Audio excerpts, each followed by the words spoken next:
Hello, GM everyone present here. I hope I am clearly audible and clearly visible. If that's so, do let me know in the comment section. We are back with our next sponsored speaker session on Avalanche blockchain. Let me see some thumbs up in the comment section.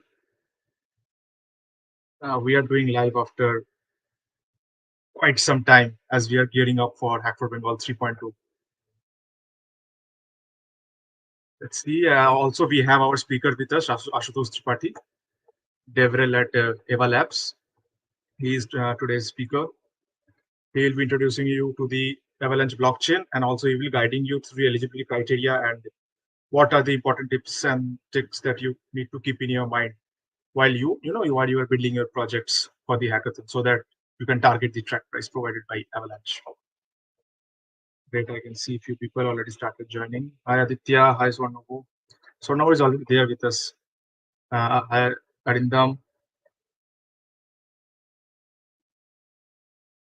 So let's just wait for 1 minute, then we'll start. Hello Ankita.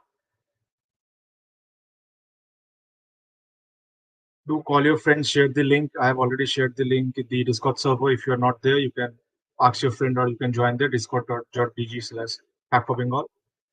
You can join there. You can ask your friends to join this session because this is going to be very useful for you folks only, because you will get to understand what are the things that we need to keep in mind while building our project on Avalanche blockchain.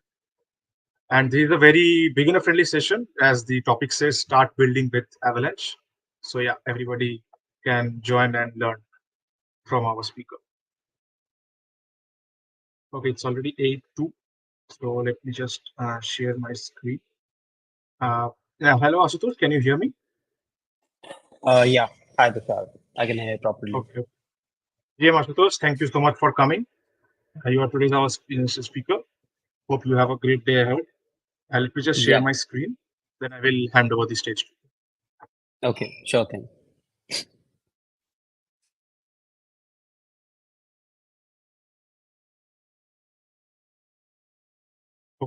So we are back with our next live session on Avalanche from Hack4Bengal 3.0 that is going to occur just in this weekend from 20th of June to 30th of June. About today's session topic is start building on Avalanche.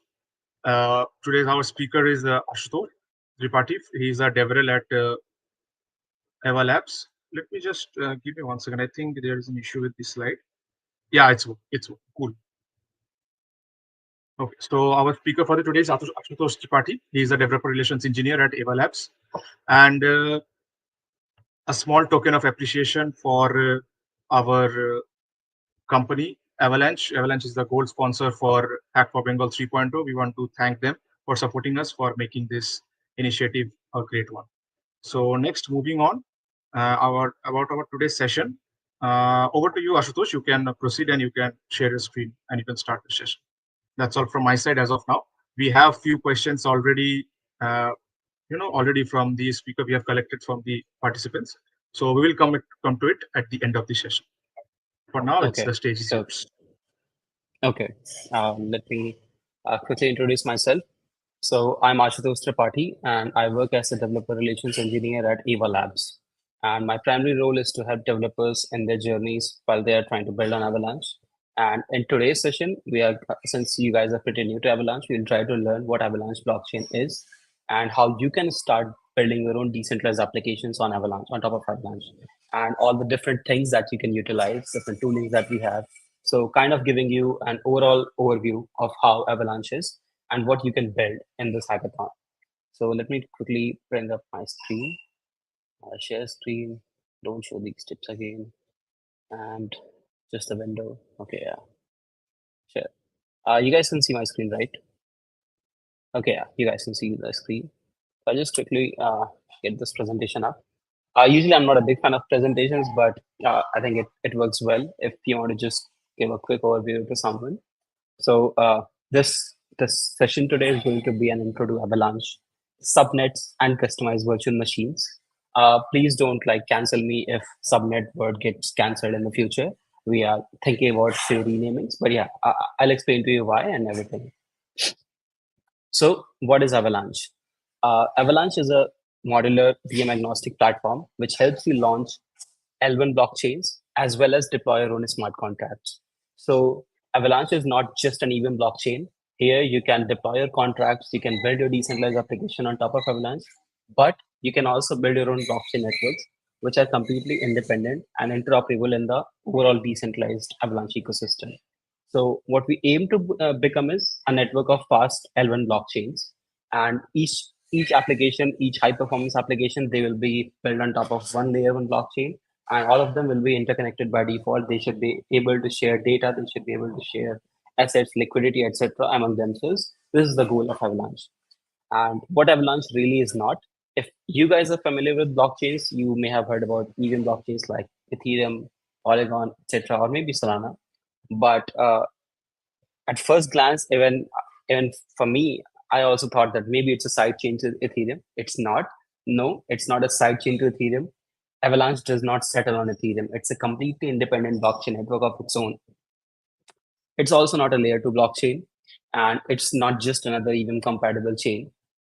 So some of the distinctive features are like we have a globally decentralized ecosystem of 1700 validators. So we are fairly decentralized. I won't say that we are as much decentralized as Ethereum, but 2000 looks like a very good number when you compare it with other blockchain networks who have less than 100 validators. And it also acts like an L0 platform. So you can first thing launch your independent blockchains. Second thing, you can launch your DApps as well on our own blockchain. And I'll just get into these things of where you can launch your contracts or how you can build those blockchains on your own. And third thing about us, which is very distinctive, which separates us from the rest, is our groundbreaking Snowman consensus algorithm. If you guys have heard about distributed computing and consensus mechanisms, uh, uh, you can imagine like we have created a completely new generation of consensus mechanisms. If you have not heard about it before, I'll explain in the next slide. And we have interoperability enshrined at the base layer with WAP messaging. So as simple as I can try to put it, you can imagine that each blockchain that is created using Avalanche L0 stack can communicate with the other blockchain that is created in the Avalanche ecosystem.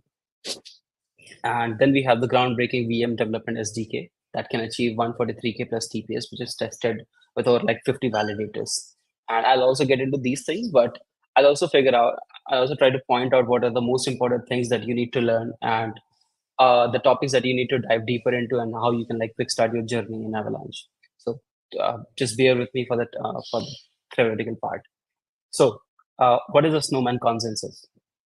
As you can see, Ethereum mainnet was launched around like 2015, and we achieved a blockchain network that can where you could deploy your smart contracts or simply put programs, and those programs they were like they were deployed as contracts on the Ethereum blockchain, and they could support and the whole blockchain of Ethereum it could support like 50 to 20 TPS. Then in 2018, Polygon and other EVM, you can say Ethereum scaling solutions have started developing like Plasma, etc. And they started creating rollups, etc. Right? I worked at Polygon previously, so I know how the whole journey evolved.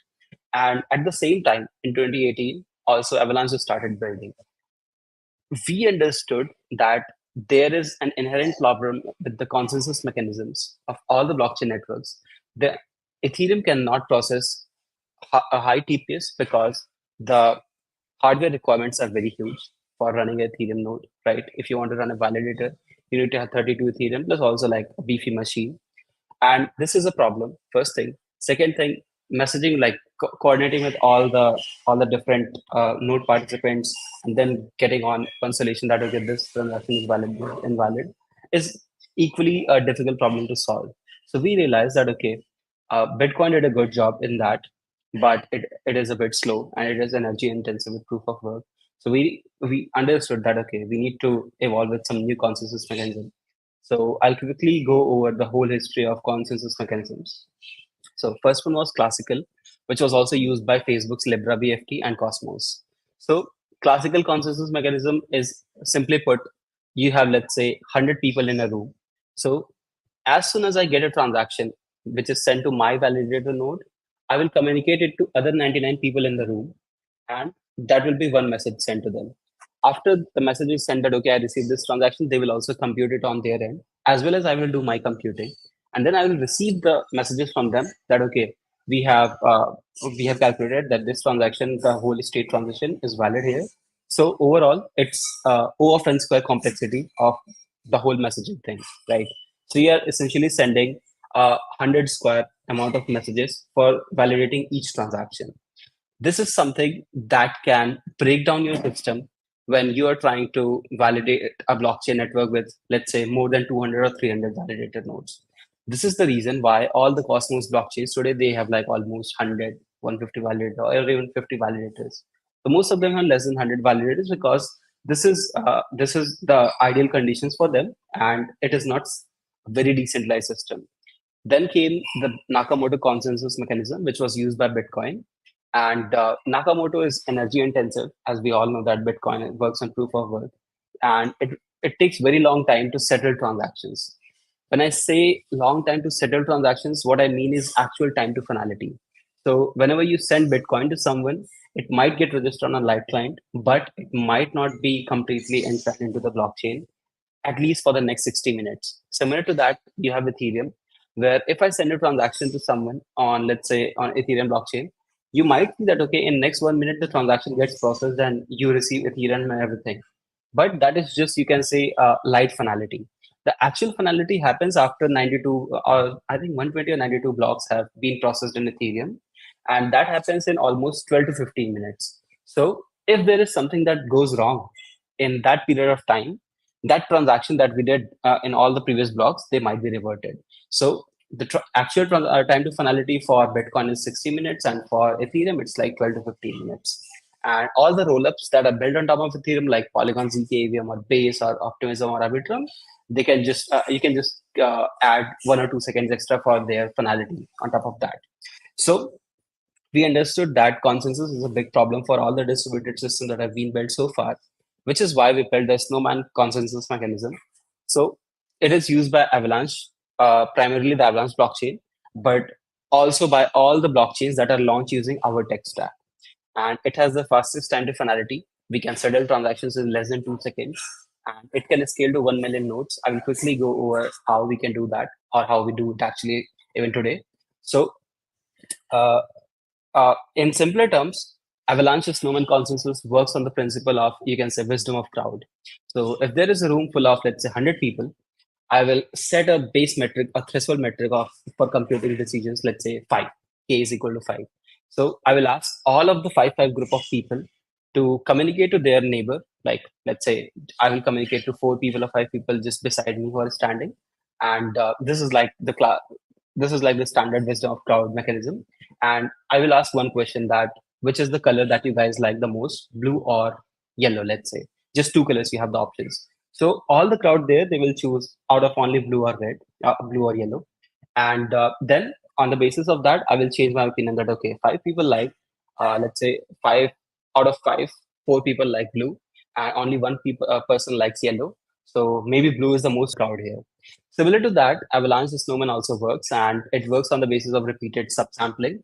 So we subsample transactions among all the validators, which is also the reason, first thing, why we are able to settle transactions so fast, and second thing, why we are able to support millions of nodes. Even in under a million nodes, the transaction, the TPS, everything will remain fine in Avalanche, which is not the case with other blockchain networks. So all the L1 subnets and the C chain, they finalize transactions in less than 2 seconds using the Snowman consensus. This is the only thing that you need to know if you just want to understand how Avalanche is better than other blockchain networks. Now, so the consensus was our biggest focus initially starting out, which is build whatever you want consensus layer. So with the Snowman consensus, Avalanche enables an ultra-fast, highly performant, and scalable network of blockchains. And any L1 subnet with EVM or custom virtual machine can finalize transactions at lightning speed. So I just read a word called customized virtual machines and EVM. If you guys are not familiar with Ethereum virtual machine, I'll quickly go over it with you. So EVM or Ethereum virtual machine is essentially the logic that powers how transactions get executed on the Ethereum blockchain, right? And Avalanche being a blockchain from the EVM era, we had EVMs by default because obviously we wanted to monetize on the existing Ethereum developers. But after that, you all know that SVM came, which is the Solana's standard virtual machine. And there are new virtual machines also in development like MoveVM, etc. You might have heard about Movement Labs. So EVM was our starting point, but we realized that a subnet or an L1 blockchain that is launched using Avalanche tech stack, it should be able to customize even the virtual machines. So you can build any kind of virtual machine. You can execute any kind of transaction execution logic on an Avalanche subnet. That is totally up to you to decide. I will also go deeper into what you can do with the subnet. But for now, let's just learn that, okay, an L1 subnet from day one has sub-second transaction finality and highly scalable, like up to 4,500 transactions per second.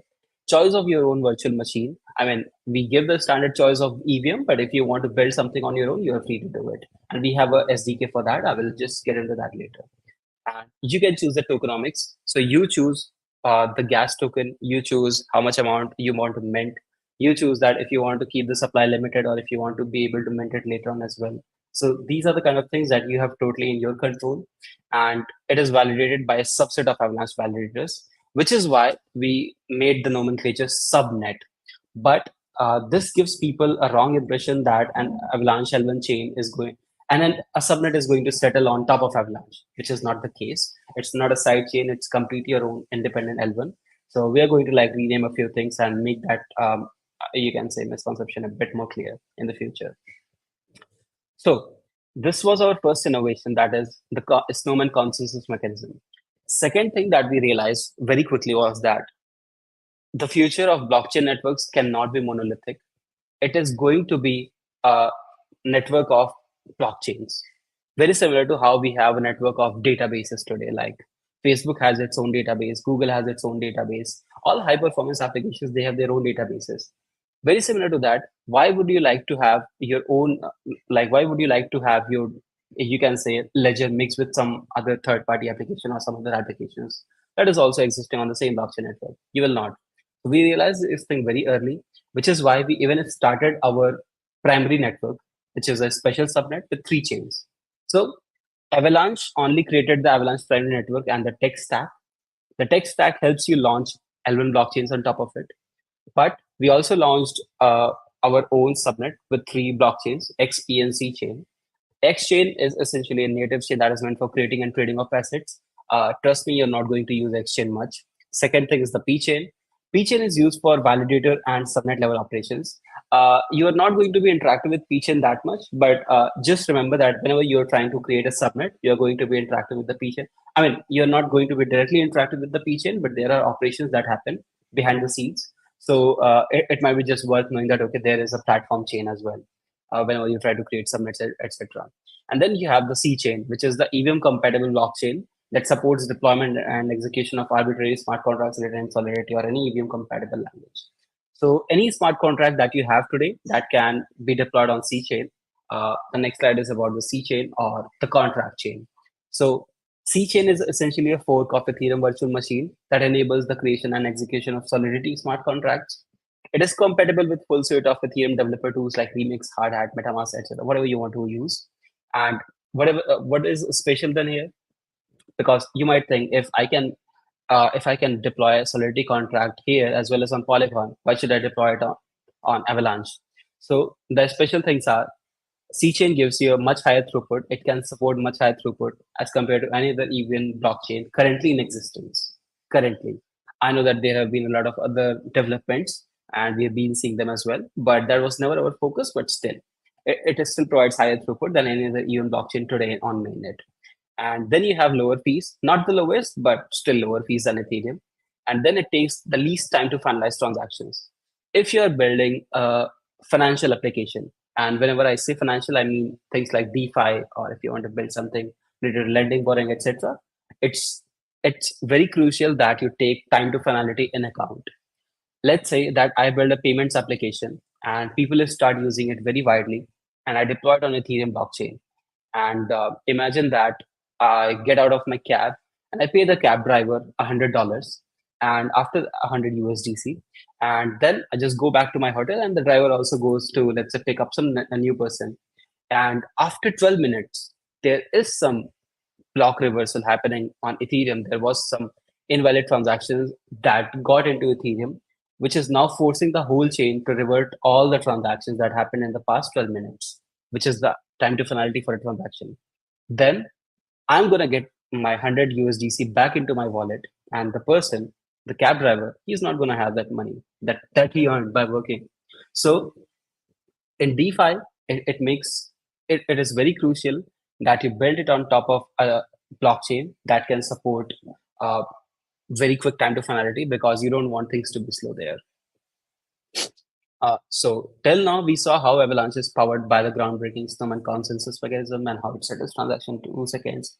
Now, the next thing we are going to do is we'll understand what subnets are and how they work, or how they are integrated in a network like Avalanche. So till now, we saw about its Snowman, then we saw the Avalanche private network. Now we're going to learn what are subnets in general. So imagine this is the whole 1700 or 1800 network of Avalanche validators. Every validator in the Avalanche network is going to validate the private network. This is by default their job. They have to stake 2000 AVAX, they have to validate the private network. But if they want to start a new blockchain, if they want to start validating a new blockchain, then I can go there, I can launch my own subnet, and then I can ask these validators to add my subnet ID to their node configuration file that will help them start validating my blockchain as well. Always remember that the estate and everything and the transaction processing and all the stuff for this subnet blockchain is going to be completely independent of everything that happens with the private network. Only the p chain information is getting shared, which helps the validators realize that, okay, these are my peer validators v1, v2, and v3 who are also validating the be beautiful subnet. It's just an example. So it's essentially a subset of Avalanche validators who work together to achieve consensus on the state of one or more blockchains. Simply put, a subset of validators who validate a blockchain network. That's it. That's a subnet. And all this blockchain validated by subnets are sovereign and independent L1 blockchains. Block space is going to be a big criteria for future applications that are going to launch in the future when consumers actually come to crypto. When you have, let's say, more than a million, 2 million, 10 million, 100 million users, you're actually going to worry about block space. And Ethereum block space is not going to be cheap. This is why a lot of teams in crypto ecosystem, they're also launching app chains. We are like proud to say that we are one of the first teams that realized that nothing can be built, like not everything can be built on a single blockchain network. It's good for experimenting initially. We also have, like, let's say we have traders who has the premium decks on Avalanche. Now maybe sometime in the future traders who might build their own subnet. We already have decks a lot for that purpose. So we completely understand that, okay, there is a need for sovereign independent and blockchains, and we work full time on making that goal a reality. So each subnet blockchain on Avalanche, it can scale 4500 TPS, and all the while having less than 2 second time to finality thanks to Snowman consensus mechanism. I hope so far you guys have understood what Avalanche is, how it's a L0 and L1 stack, how you can launch a contract on C chain, but how you can also build your own blockchain using a subnet, or essentially a subnet.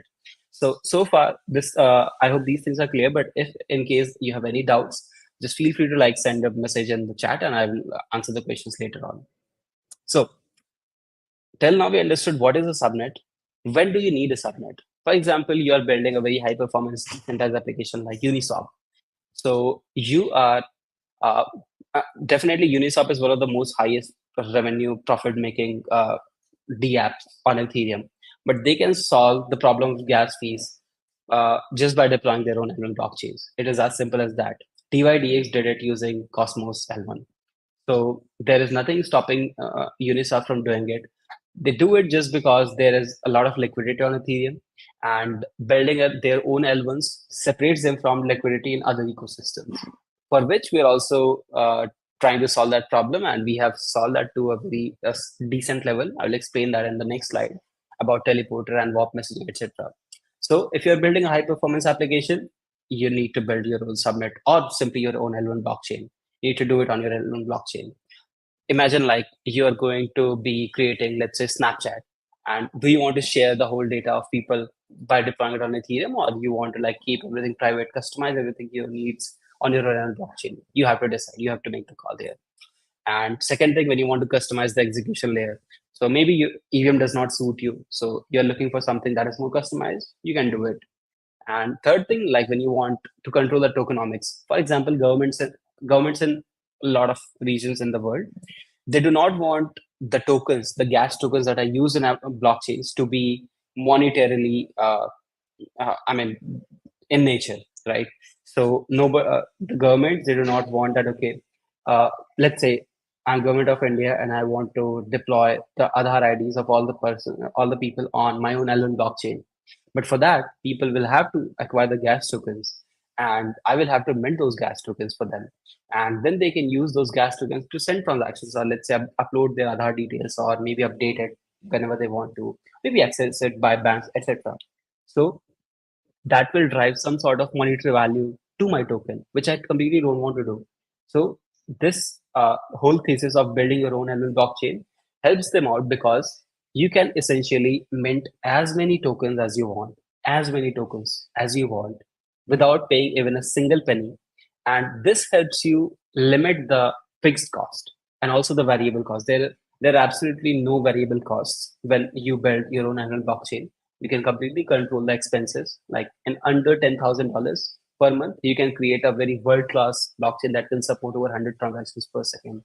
100 transactions per second means, I mean, almost 86 lakh transactions a day.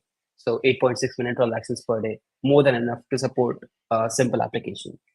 So these are like some use cases when you actually need to build an annual blockchain, but people, I have seen in the industry that everybody wants to tap into the liquidity that is already locked on Ethereum, which is why they go and build a rollup or maybe just deploy the application on Ethereum, which is beneficial for them as a protocol because obviously there are rich people who have lots of money to pay in gas fees.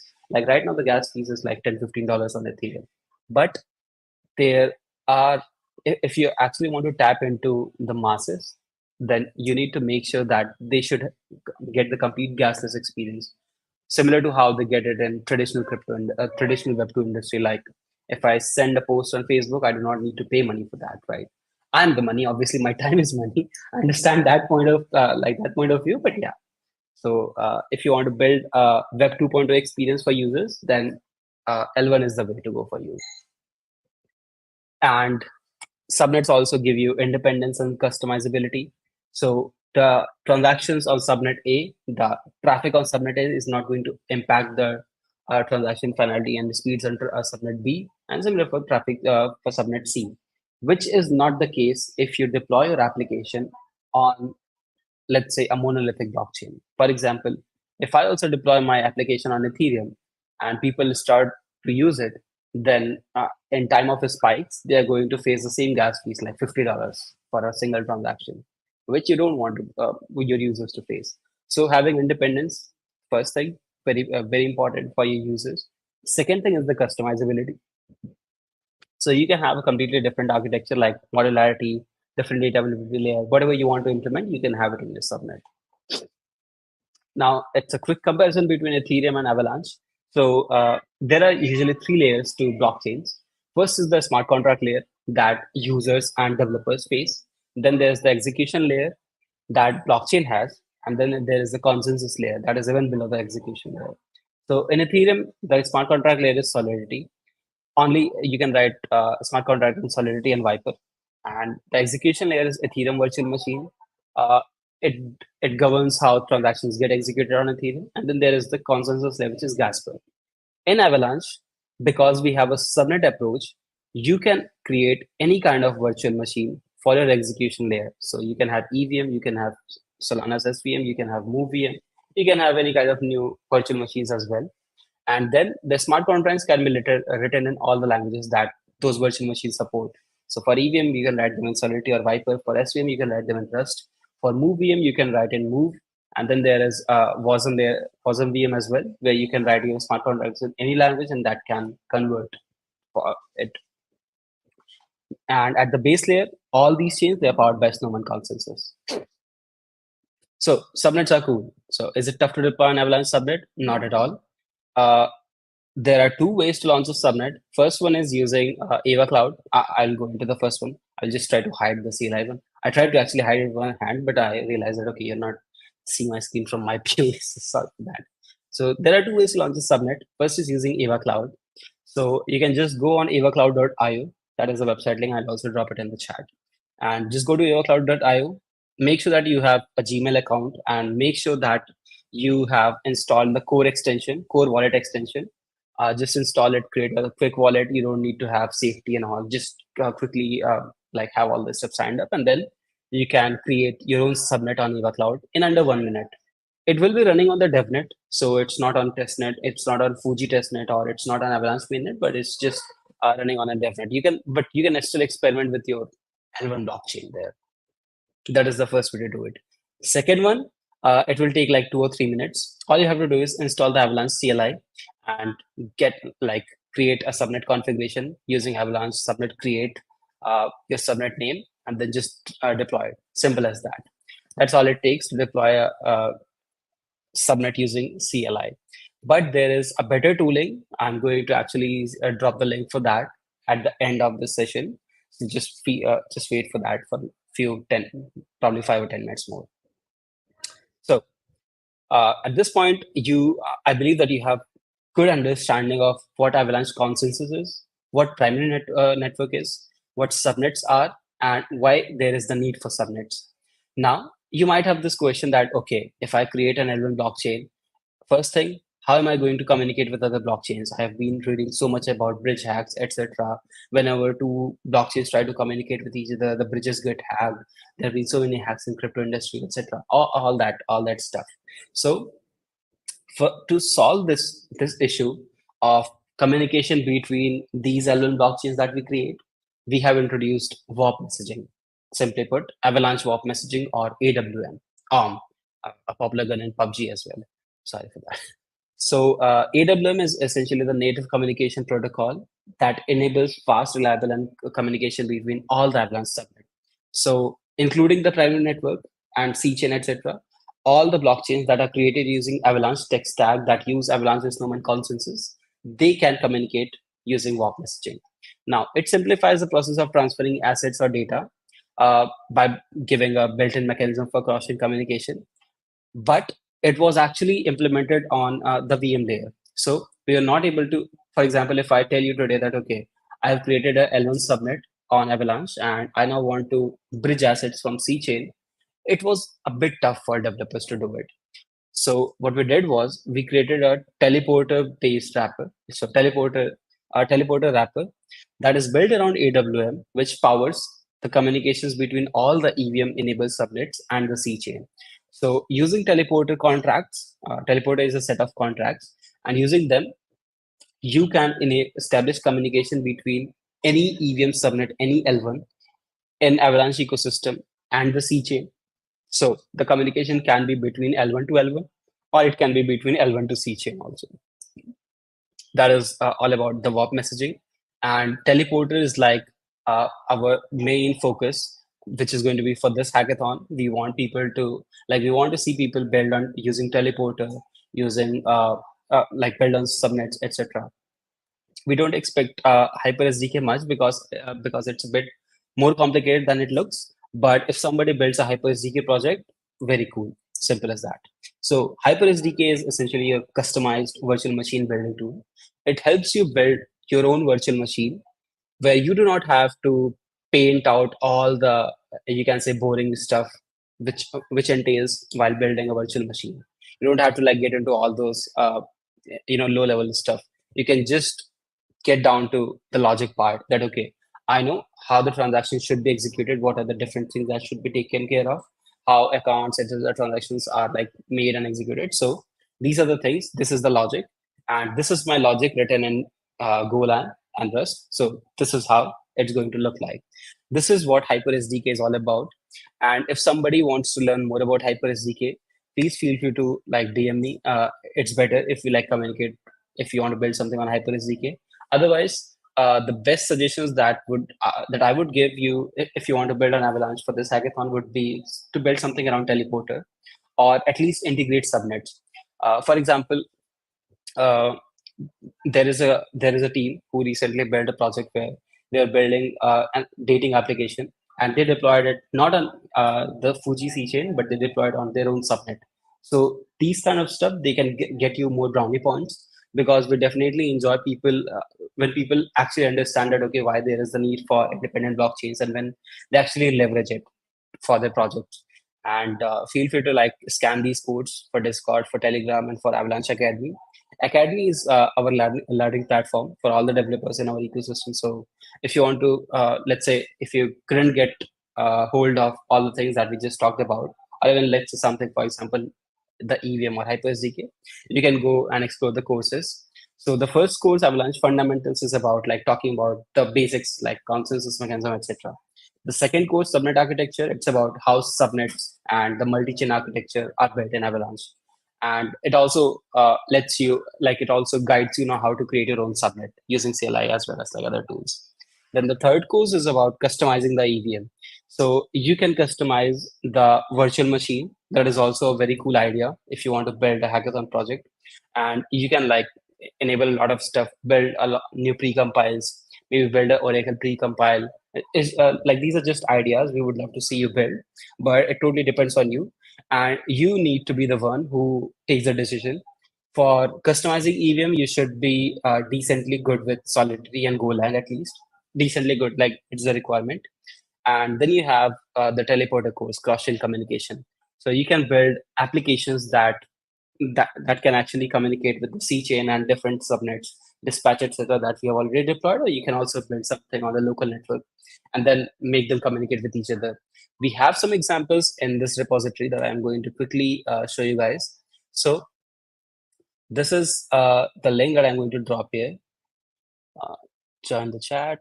Okay, I don't have my YouTube connected, but I'm actually going to drop it probably if there is a Discord chat where I can like show you guys how you can like check it out.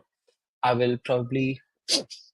Excuse me, sorry to interrupt, Ashutosh. You can drop the links in the private chat so that I can share Okay, yeah, sure. with the other audience in the comment section. Yeah, Yeah. So yeah, I you can just continue. shared in the private chat. Okay. Yeah, okay. So I'm sharing it. uh, okay, perfect. So in the recent times, I think you can see the GitHub commits, and if anybody they have opened the GitHub link, they can check out that the starter kit was built like 2 or 3 months ago. And this is a project that we recently started for the reason that there are a lot of scattered toolings in Avalanche ecosystem. Like if you want to deploy contracts, you need something different. If you want to build your own blockchain subnet, you need the CLI. If you want to deploy teleporter, you need something else. So these are things that bother developers a lot, which is why we have unified all this stuff. And this is actually your starter kit if you want to start building on Avalanche. So just install, just GitHub install it, or you can also use it using GitHub code spaces. And what it packs is Avalanche CLI. So you can run any Avalanche CLI command just from the starter kit. Then you have Foundry. So you can like deploy contracts on C chain or local network on mainnet. You can do anything using Foundry here. Then you also have Teleporter and AWM Relay. So Teleporter is the communication protocol. It is already set up. It also asks whenever you are trying to create your own blockchain, it will ask you that whether you want to use Teleporter or not. Just click on that yes, and it will start using Teleporter. And then some example contracts. So if you get into the example section, which is inside source, I'll just send this link again to the private chat, which Tushar Just can again, share. sorry to interrupt, Ashutosh. Yeah. Yeah. Just do you make sure you are sharing your screen because it's not visible actually. Yeah. Yeah, I think you need to reach there because it's still not visible to the audience. Yeah. Okay. Yeah, yeah, So now you guys can see this name, right? yeah. Please proceed. So we have the starter kit here, and then you have CLI, then you have Foundry, you have Teleporter, you have AWS Relay, and you have some example contracts. These example contracts, you don't even need to know how to deploy a contract using Foundry. All you have to do is go to the SRC folder and open any of them. The zero send receive is the most basic thing that you can build using Teleporter, like essentially sending a simple hello world message between one blockchain to another. And we have like created all the contracts as well as the instructions, and they are written in plain simple in the simplest form possible. All you have to do is just install the whole tooling, run it in a code spaces, and just keep like sending these commands one by one. Like submit create, it will create a submit and then deploy it. The setting blockchain IDs, all this stuff, you just have to follow it step by step, and you will be able to see how it actually works. Now, once you understand that, okay, this is how basic send receive works, and this is how you can set up, let's say, a small ERC20 bridge, then you can get into more complicated ones like we have bridge contracts here, native to ERC20, like token bridges, ERC20 to native, or simple ERC721 bridge, NFT bridge as well. So try out these things. Then try out also, if you're actually interested in building using Teleporter, then definitely check out the course on Academy, which is for cross-chain apps. There you can get more ideas on what can be built. You can also get more examples, like completely built out examples that you can possibly clone and then understand, and then maybe change some things and understand how they work, and then create your own thing completely. So these are some ideas. First thing should be Teleporter. If you are a beginner into Avalanche and Solidity, please try out Teleporter and try to build on it. If you are someone who is a very good coder and he knows Solidity as well as Golang, then customizing the EVM should be a very good start for you. You can like add some new precompiles, try it out, and you can like let me know if you have any issues. But we have covered almost any of the errors that and issues that you can get into the customizing the EVM course on Academy. So try to follow the course, and if you face any issues, just let us know. Let me know in the chat. And then if someone is actually interested in doing some advanced stuff, but I mean, if you want to get your hands dirty for real, then try out the Hyper SDK. I'll share the link. So this is the yeah. So this is the Hyper SDK. I'll just quickly paste it in here. Okay. So Hyper SDK, all you have to do is like follow the instructions here one by one. We have some examples for token VM, I think. Yeah. Here you can find the examples. Hyper SDK. Yeah. Yeah. So you have Morpheus VM and Token VM as examples, and you can find all the files, related files here, and you can also find like the instructions on how you can make everything run and work. So this is like the shortest, you can say, summary of Avalanche ecosystem and how you can start building and all the different ideas. And feel free to like send your questions in the chat, and I'll start taking questions one by one if you guys have any. Okay, so thank you so much, Ashutosh, for an insightful session. It was really great, like covering so much of insightful topics. It was very interesting. Now, coming to the questions, before going to the questions that we have received over form, there were two questions in the comment sections that we have received during the live event. First one is from Atul Singh. Yeah, what is the coolest thing that can be built over this? I mean, over Avalanche blockchain. Okay, so the coolest thing, so I pointed out two examples, right? One for teleporter, one for customizing EVM.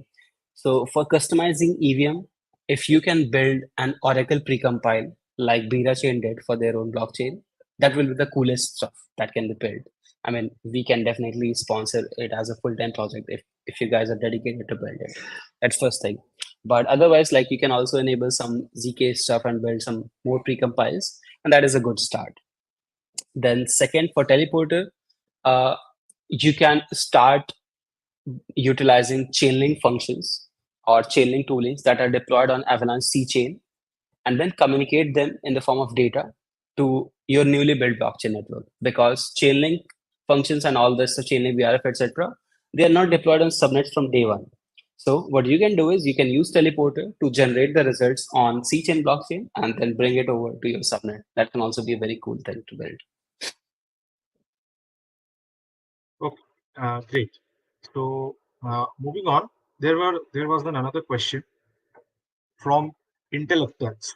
Okay, so can we think subnet as a started chain? No. So a subnet is a completely independent blockchain on its own. It's like we do not use any kind of, you can say, gimmicky terms like sharding or a parallel transaction processing or anything like that. It's simply your own L1 blockchain. It is completely independent, it is completely sovereign, and it is completely alone. The only thing that connects Subnet to other blockchains in the network is AWM, which is WAP messaging. Cool. Okay, the next question is also from Intellectens. It's a similar kind of question. What can we build on Avalanche? Like, can we write a smart contract on this? Yeah. So you can, as I told about the primary network earlier, you can deploy your contracts today on C chain, any EVM contract, like just go and change the RPC URL to Avalanche Fuji testnet and get some Fuji AVAX from the faucet on core website.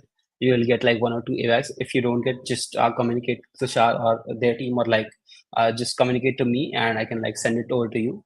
And you don't have to change anything in your smart contract. It will get deployed very easily. That is first thing. But if you also want to, let's say, unlock higher transactions per second, or want to customize something on your blockchain, then you can, maybe you want to have some KYC people that should be able to transact on your smart contract. Then you can also deploy it on a subnet, and everything will be the same. Only RPC URL will change. Okay, so that's all from the live questions. Now moving on, let me just share my screen. Yeah. Okay, so once again, thank you to Avalanche for supporting us for making Hack4Bengal 3.0 a success. We will be looking forward to you in the next week. Moving on to the track price that we have from Avalanche. It's a total track price of $300. First prize will receive $200 and second one will receive $100. It's for the best project built on Avalanche.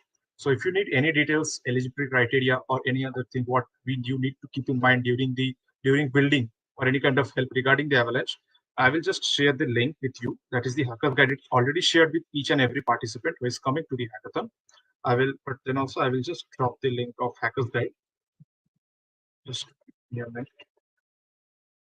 There, each and everything is given there. What is the eligibility criteria? What should be maintained while you are building the project so that your project qualifies, and what are the important things that you need to keep in mind while building the project, while targeting the Avalanche track price. And any insight you want to give, Ashutosh, regarding the track price, whoever is building a project on Avalanche for the hackathon? Anything from your side? Uh, yeah, I mean, we recently conducted hackathons with Chainlink, and we gave like $25,000 in prize money there. And one of the worst things that I see builders doing is that they treat it like just another EVM compatible chains, and they come with examples that, okay, we are building an NFT marketplace clone. They just clone it and deploy it on Avalanche, and they deploy it on multiple other EVM blockchains and claim for their hackathon prizes. Just, I mean, I have maybe I have done that very initially in my career when I was like in 2020 or 2021, but that tactic does not work anymore. First thing. Second thing, we can directly see through it that, okay, if you have cloned something, or if you're just deploying it on multiple blockchain networks just to get like hog on all the prizes, so we can totally get it. And from your perspective, it can be good, but try to be more authentic. That's just my recommendation. Try to be more authentic. Try to build something that is, even if it's simple, it should be a new idea. If you're trying to deploy just a smart contract, if you're not only trying to deploy a smart contract on C chain, then try to utilize the subnet, try to utilize teleporter, try to add some new precompiles for doing the task that you are, like, let's say you want to build a smart contract. And if somehow there are some ways that you can automate using a precompile, try to do it. We'll be very happy to see that you experiment with the toolings. That is all we want from these hackathons. So yeah, that's all from my side. Great, great, great. That's the really great point. Like, not to clone simple projects from other chains and building it over Avalanche. You have to be Yeah. innovative in, if you're even if it's simple project, but it should be innovative and unique one. So that's a great point to keep in mind to all the hackers. Okay. Absolutely. Moving on to the questions. Yeah, first question is, can you please help us with some test tokens? Yeah, we have received this question, many questions over Discord. I think Sornavo from Avalanche team has already helped us in getting one of the members 5 AVAX. So I would just like, that's the only thing. If you want more tokens, I think that's the best way. You can join our Discord server. Our Discord server link is discord.gg/hack4bengal. Sornavo is there. I am there. Ashutosh is there. You can join there. You can connect with him, and you will be getting the more AVAX token if you require according to requirement. Okay, moving on. How is Avalanche better than other chains like Solana or Tezos? Please provide use cases and examples. Very interesting question. So for Solana, I understand that the transaction fees are slow. I understand that transactions per second are also quite high on Solana.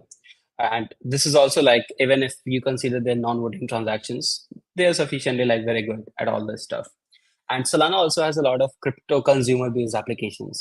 So they maintain a good TPS and they also have very good technical architecture. But when you start having multiple such applications that require more user, let's say more user connections or having more read write, very similar to how databases have, then you're going to face issues. Which is why recently, when there was a meme coin splurge on Solana, you saw a lot of failed transactions. A lot of DEX transactions were not going through. That will never be the case if you deployed your meme coin or let's say your DEX on your own Ethereum blockchain. Very simple. That is the whole analogy that we have at Avalanche.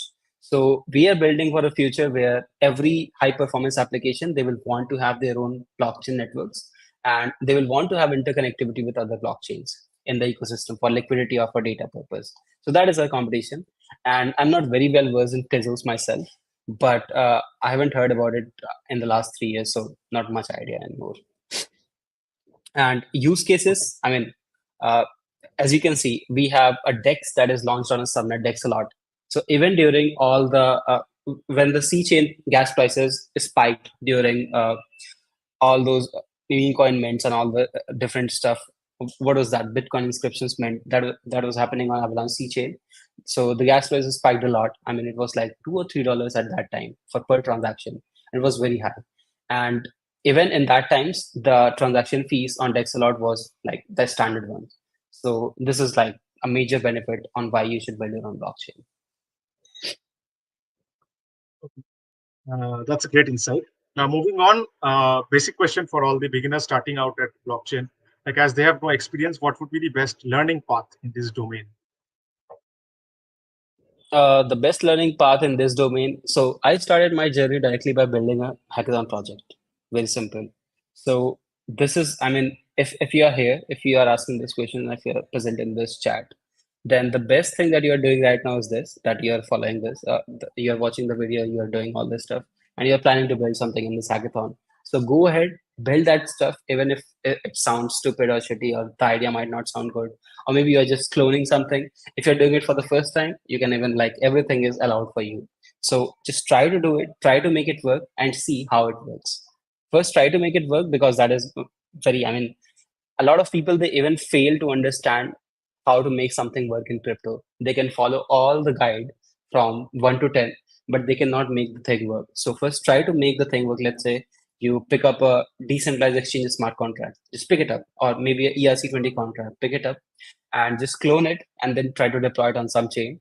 Once you deploy it, then try to understand how everything is like, how what each line of code means and how it was designed, what are like the different aspects of building, writing a smart contract, how everything is affected.